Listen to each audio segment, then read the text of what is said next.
Divide 575 by 2 in long division method. 2 times 2 is 4. On subtracting we get 1. So now we put down this 7 and it is 17. 2 times 8 is 16. On subtracting we get 1. So again we put down this 5 and it is 15. 2 times 7 is 14. On subtracting we get 1.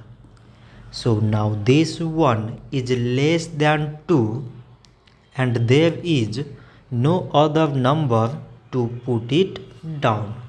So we take here decimal so that we put 0. So it is 10 and 2 times 5 is 10. On subtracting we get 0. So 575 divided by 2 is 287.5. So this much for today and thanks for watching.